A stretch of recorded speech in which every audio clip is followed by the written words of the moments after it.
Hey, what's up guys? Welcome back to the channel. I finally got a car cover for the Teggy, so now I got her outside. I needed more space in the garage anyway for doing more stuff with the bikes. But I don't know where I left off with this car, but I drove it up the street like a few times. I had my friend bring it out to see what was going on with it. Now, this was a stupid mistake on my part. When I drove it, as soon as I got out of the driveway the first time, which was right there, the axle, the boot broke, the ball bearing things came out, went everywhere. It was a mess. But I got new axles put in that I do believe I mentioned in one of the last videos. I got the new axles put in. I got the registration from Vermont. Now I just have to, what is it? I have to get an inspection and then the road to being on the road. But when I was driving it, it felt like the front end was really, really sloppy, like bouncing, and like it felt weird. Like, it didn't feel like it was driving the way it was supposed to. Now, for those of you guys who remember, I took the cross member out so that I could jack the car up to put the motor in. But I never put the cross member back in because someone in some group said that you didn't need to, that it was all right. But I think what he was meaning to say and didn't say was if you replaced it with a traction bar. But I had the cross member out, and I noticed when my friend was driving, like I was looking from this side, so this wheel was like, I don't know if you can see it on the well. The wheel it rocks back and forth. Now the cross member gets bolted to the front right underneath to the chassis, and then it has those long rods. Those connect down below to where your tie rod setup is, and then it's tightened. So this can't shift back and forth because it's all bolted to the chassis. So that was, I believe, the actual drivability problem with it. So I'm gonna go ahead and I gotta lift the car because this thing is pretty low. I want to swap the suspension off of the black Teggy over there and put that over here because that car actually has you know, that car has pretty good suspension, and these ones are True Heart. Not that True Heart's bad or anything, but the ones that are on there, I I I think they're better, and they're all leveled and nice and ready to go. So I might swap them. I don't know, because to be honest, the only reason why I thought this was having a suspension problem was because the way it was feeling all over the place. But if I pop that in there and everything's stiff and stable, I don't think I'm gonna go through the process of swapping suspension setups and stuff like that. And this one's adjustable. The only problem is it might be maxed out, as in height wise. I'm not sure. So yeah, I'm going to bolt this back up and get those set back up in there. So I'll pick up when I have the car jacked up and I'm ready to start bolting everything in, and then go over how it's done and what you're supposed to do. So I guess this is going to be technically an update slash tutorial. Who knows? But stick around, guys. All right, guys, we're back. We got the car up on jack stands. So let me get under here and show you guys where we're going with this. So there's the bottom of the chassis, 2 bolt holes here, and 2 bolt holes there, and then right there where your control arm is, you have, I don't know if the camera's getting it, well, there's 2 right there directly in front. There's 2 bolt holes there, and 2 bolt holes there. Now these 2 are the ones that go underneath the chassis, and the openings here are where these radius rods go.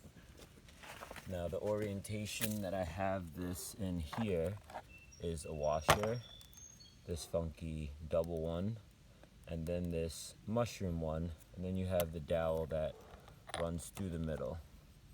And this would be facing this way towards the front of the car, sandwiched and bolted down in there. I don't know if I'm going to be able to record as I do this, but I mean, we could give it a shot, I guess, right? I'm going to try to set this, I'm going to set the camera up and then I'm going to get right back to you guys. Bear with me. Alright guys, I'm going to try to do this.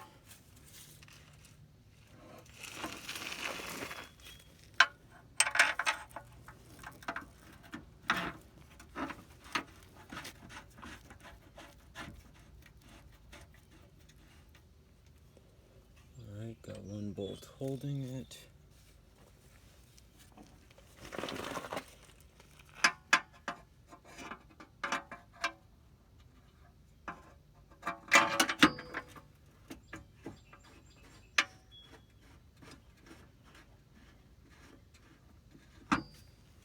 Alright, that was a little easier than I thought, but it's not over yet, so don't want to celebrate.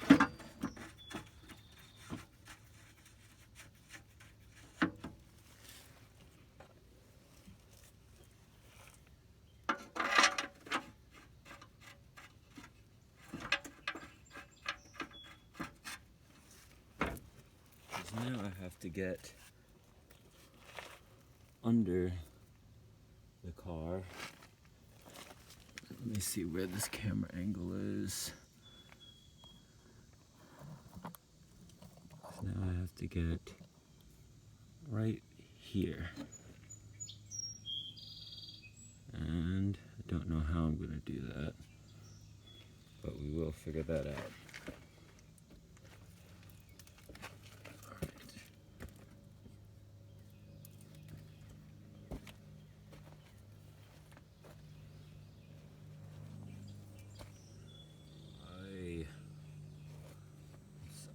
I hope this is 18. That would be very, very nice, but it's not. Alright, guys, give me 1 minute. I have to go grab a tool to get my wheel off.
Bear with me, guys. I'm just removing the left front wheel to get some room.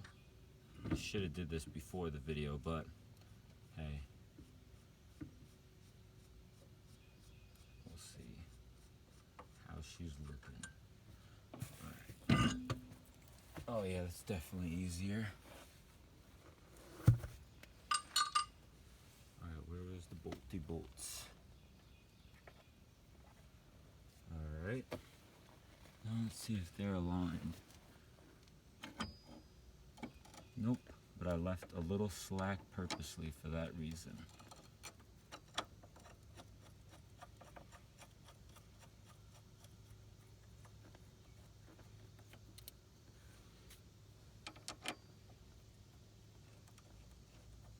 This one might be a hassle.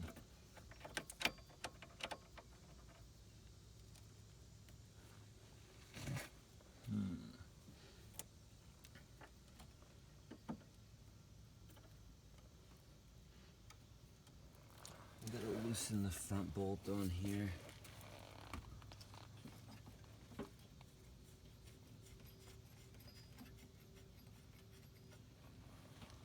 Hopefully that gives it some leeway.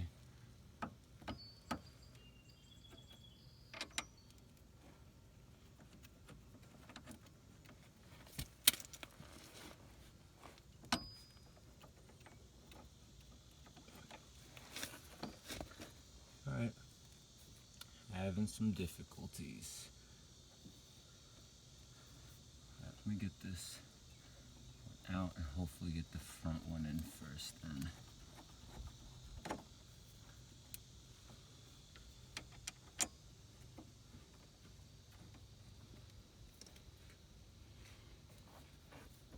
It's a little tight.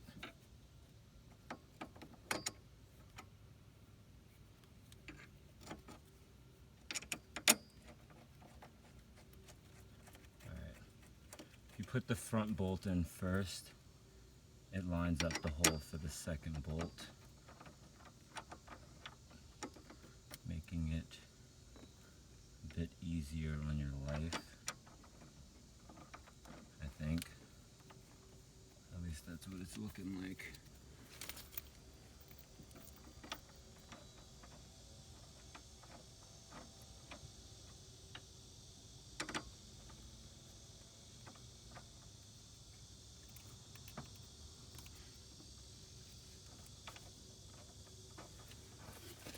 Try turning the wheel to get a little more.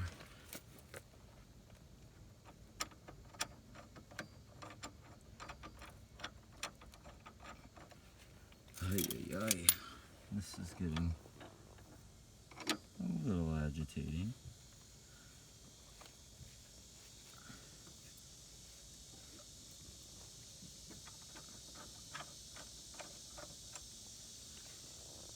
I can't see what's not lined up.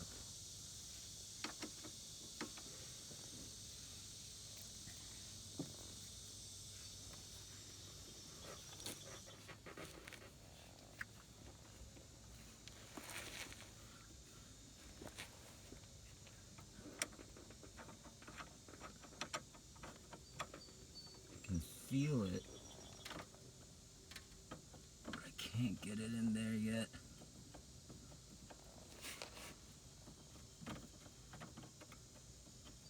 I think that's in.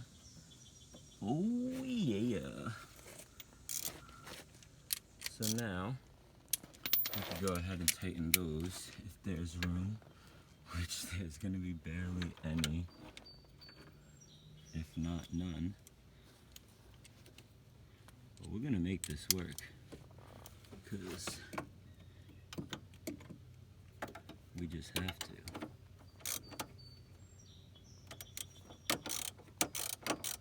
Come on, give me some grip.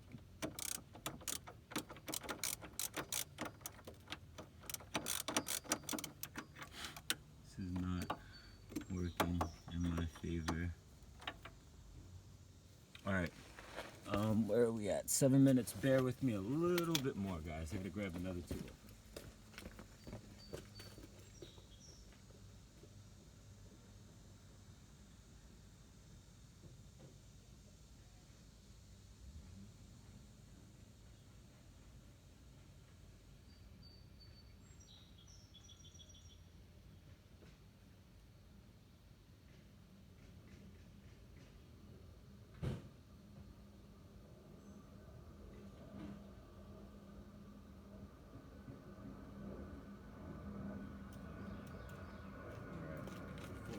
Too carried away, I'm going to take the other wheel off and get the other two bolts locked in on the other side.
this ratchet is, but let me bring you guys around this side now that I have them in. Hold on, let me straighten out this damn stand thing. So those two bolts there, those are the ones for the radius rod. You get those two bolted up, and then these ones with the bushings, and then you get those two that go under the chassis. And once you have that done, you just go ahead and snug all of them up and you're done. So that's pretty much how to put the cross member back on. Make sure when it's on you leave it on, guys, and if you do take it off, put it back on before you drive it. Don't look like an idiot like me. I'm just going to tighten all four of these bolts up, then tighten the four that hold it to the chassis, and then snug down the radius rod bolts that run to the cross member to this control arm here. So I'm going to go ahead and do that off camera because it's pretty self-explanatory. Thanks for watching, guys. If you like this video, give it a thumbs up. If you are not subscribed and want to see more Integra content, subscribe, comment, let me know to post some more Integra content. I'm definitely trying to get some more work done to this thing. Winter is going to be turbo season, probably. I won't say definitely, but probably. I already have the whole turbo set up, so right now I'm just trying to get her road ready. Once she's road ready, then we could worry about all the goodies to make her a speed demon. But thanks again for watching, and see you guys next time.